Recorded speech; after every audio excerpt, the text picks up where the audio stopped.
मुनिनाथ ध्यान मग्न हो गए। अब इस प्रकार से देखकर राजा दशरथ अत्यंत प्रसन्न हो जाते। देखिए, किसी पुत्र की तारीफ कीजिएगा किसी पिता के सामने, वह उसे बहुत प्रसन्नता होती है ना।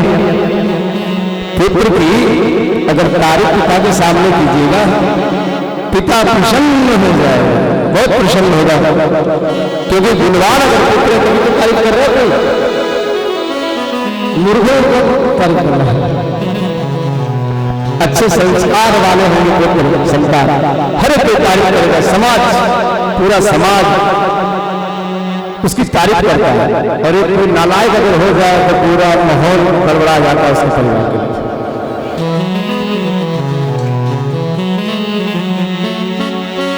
तो राजा दशरथ जी बहुत प्रसन्न हो रहे हैं और आज उन्हें पता नहीं कि उन्हें सर्वस्व लुटा दे। राजा दशरथ बोले इतने बड़े हमारे मुनिनाथ आए और वो प्रसन्न हो रहे हमारे पुत्रों को,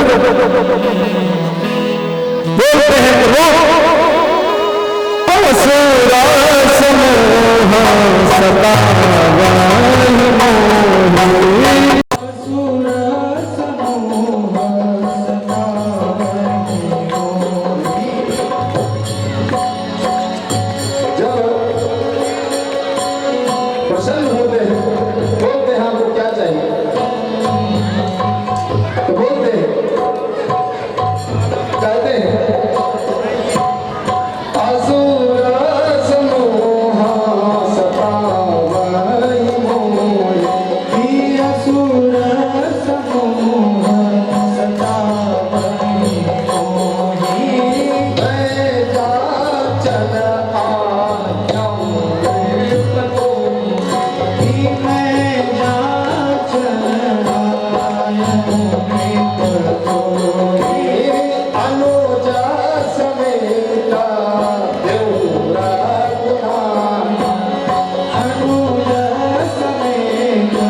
हमारे आश्रम पर जितने भी ऋषि मुनि आदि रहते हैं, जो विजय करने वाले लोग रहते हैं, उन सभी लोग ऐसे प्राप्त हो गए। इसे दुराचारियों ने इस प्रकार से कर दिया है कि ना तो हमें कथा कहने दे रहे हैं, ना तो योग जप करने दे रहे हैं। आज वही राजा दशरथ के पास बताने जा रहे हैं, हम राघव जी को बता रहे हैं, वहां दशरथ जी को बता रहे हैं, हमारे विश्वामित्र दशरथ जी को बता रहे हैं कि जितने भी निश्चर आदि हैं वह योग जप आदि करने में विघ्न डाल रहे हैं। इसलिए हे राजन, मैं तुमसे यह मांगता हूं कि तुम्हारे यह बड़े पुत्र के साथ में अनुज यह दोनों चले। अब जिस प्रकार से बोले महाराज, ये कौन सी बात हो गई? आपको मैंने क्या बोल दिया कि जो चाहिए मांग लो, तो मतलब हमारे पुत्र को ही मांगोगे? आपको मैंने बोल दिया कि महाराज जो भी चाहिए मांग लो, तो क्या आप हमारे पुत्र को मांग लोगे?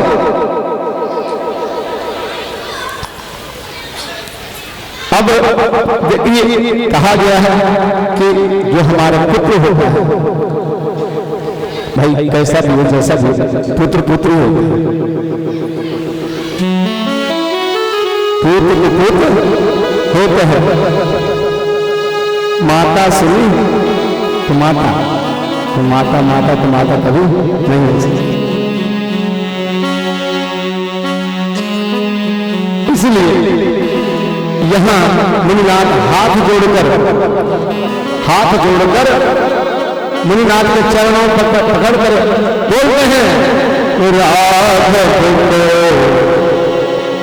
बोल रहे हैं सर्वस्व ले लो मुनिनाथ मेरे से, लेकिन राघव को मैं न दूंगा, राघव को मैं न दूंगा,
तुम्हारा कल्याण है, तुम्हारे पुत्र को हमारे साथ भेजोगे तो तुम्हारा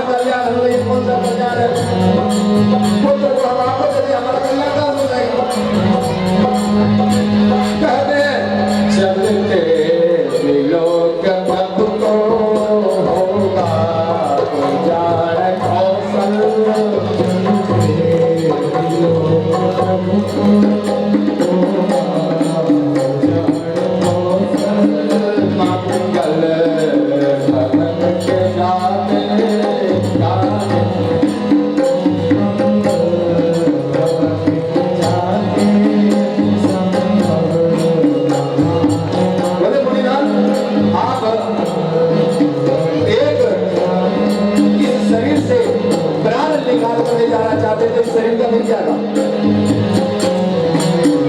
इस शरीर का क्या काम? आप प्राण ही मांग रहे हैं। भाई सभी लोग क्या बोलते हैं? तो तुम बोलो तो अपनी जान भी दे दे। एक जादू होता है ना, तुम बोलो तो हम अपनी जान दे दे। और आज तक मुझे भी घर का चांद से तारे तोड़कर नहीं आ रहा। अरे भैया कहने से आदमी के पीछे नहीं करता। यह व्यक्ति कहने में कुछ आता नहीं, मतलब कोई टैक्स वेक्स नहीं लगता। और जिस दिन भगवान भी टैक्स लेने लगते हैं, जब सबकी हालत खराब होती है, टैक्स भी भरना सबकी उसकी बात नहीं। इसलिए कह रहे हैं मंगल भवन के जाते कैसा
तो कितना बड़ा क्षत्रिय का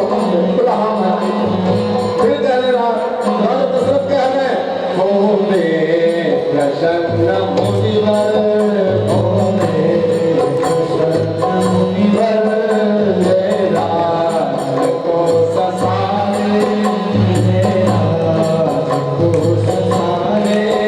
रानी सुतों के संग में मन में करूं गुजारा रानी सुतों के संग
करते हैं, लेकिन हमारे इतने इतने छोटे से बालक में आपको दया नहीं आती।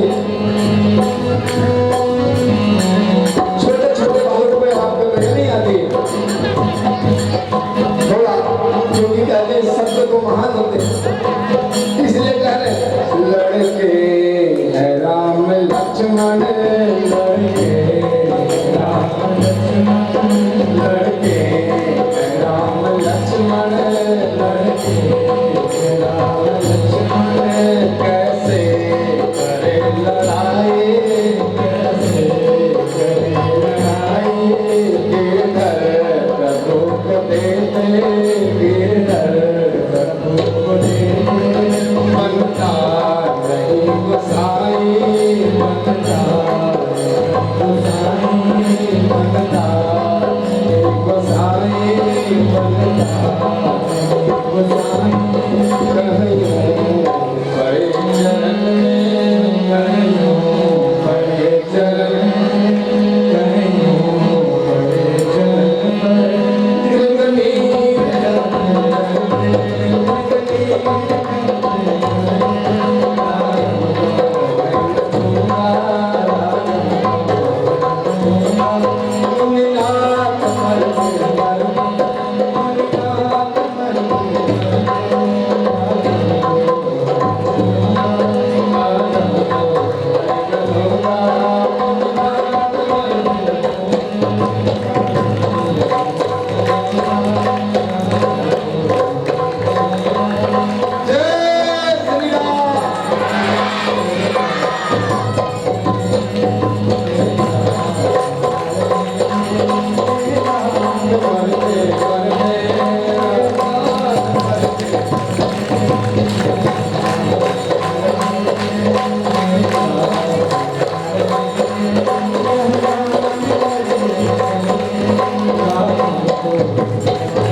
विश्वामित्र जी महाराज वशिष्ठ जी को की ओर देखते हैं।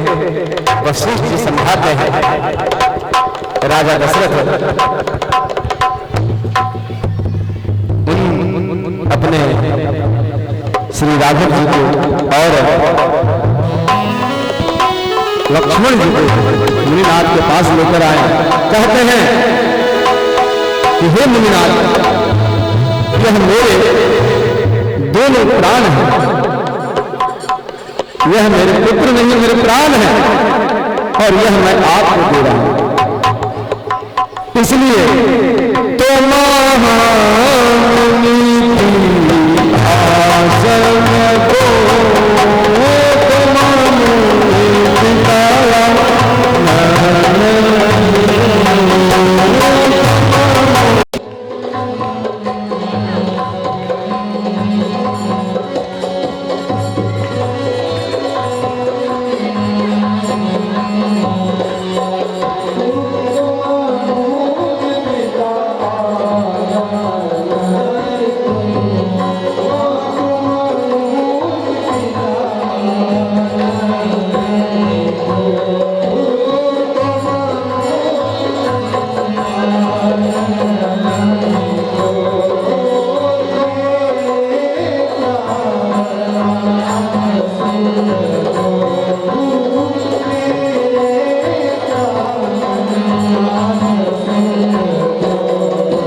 सभी आप ही राघव जी को और लखन जी दोनों को समझाया है दशरथ जी ने कि आज से तुम्हारे माता पिता यही है। और दोनों भैया चले हैं मुनिवर के साथ में। आगे हमारे राघव जी बीच में मुनिनाथ और पीछे हमारे छोटे भैया लखन जी महाराज चल रहे हैं। आहा देखिए ब्राह्मण ऋषि मुनि आदि का सत्कार कैसे होता है। मुनिराज बीच में चल रहे हैं और हमारे राघव जी आगे चल रहे, पीछे लक्ष्मण जी है, बीच में मुनिराज है।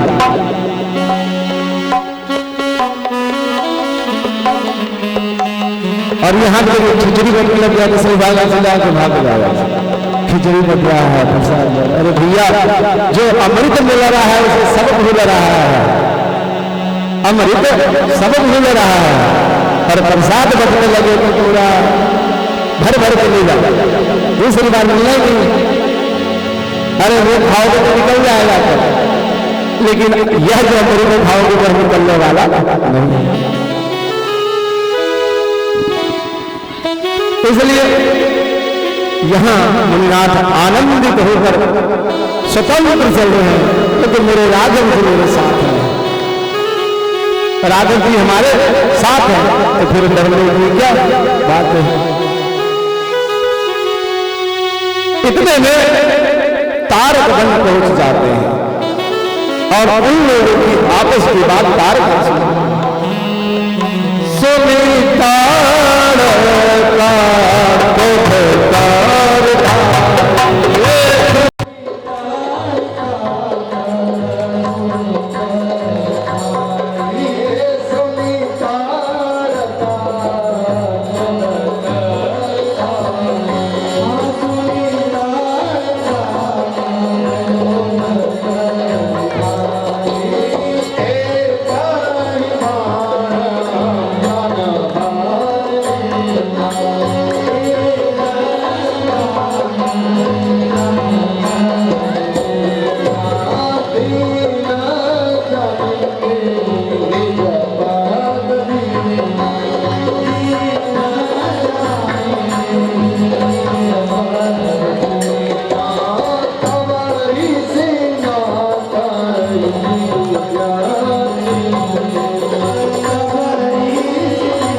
जाकर सागर पार गिरा।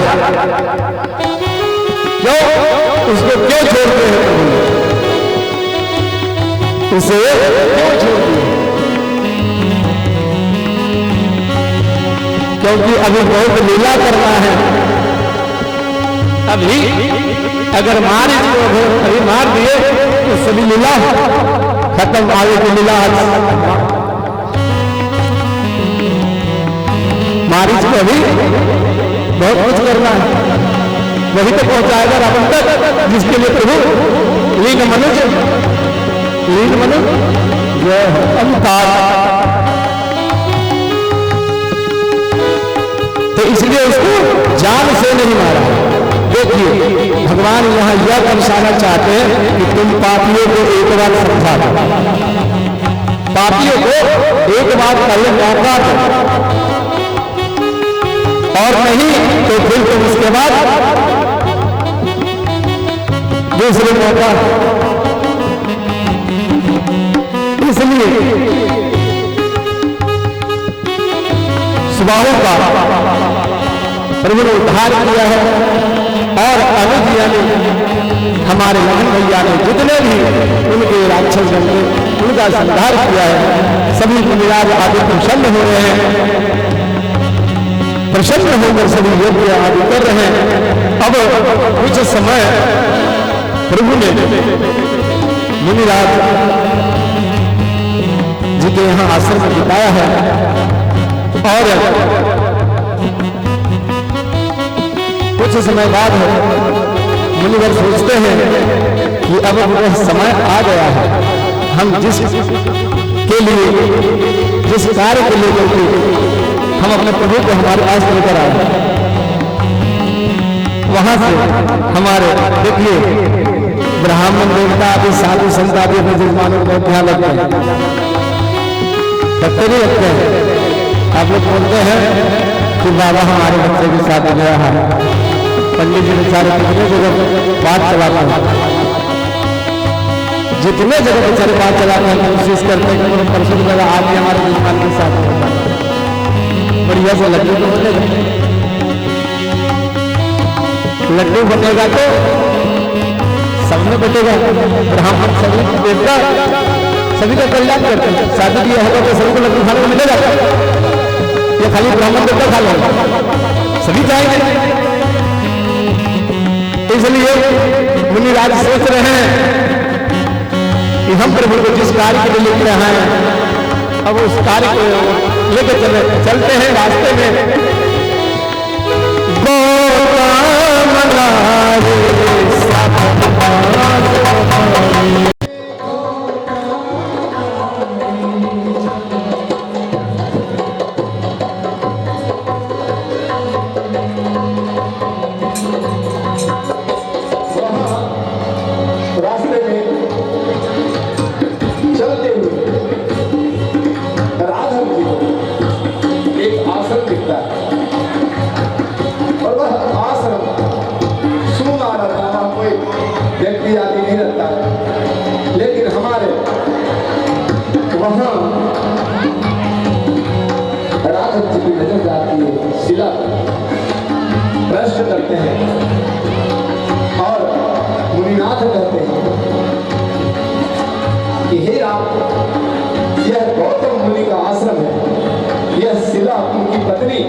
अपने चरणों का स्पर्श करना है।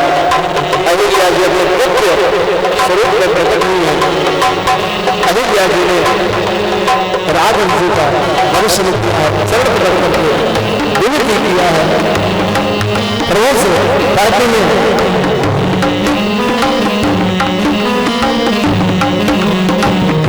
प्रभु हमें और कुछ नहीं चाहिए, क्योंकि आपने जो अपनी भक्ति चरण का स्पर्श कराया इससे अधिक मुझे क्या चाहिए। मन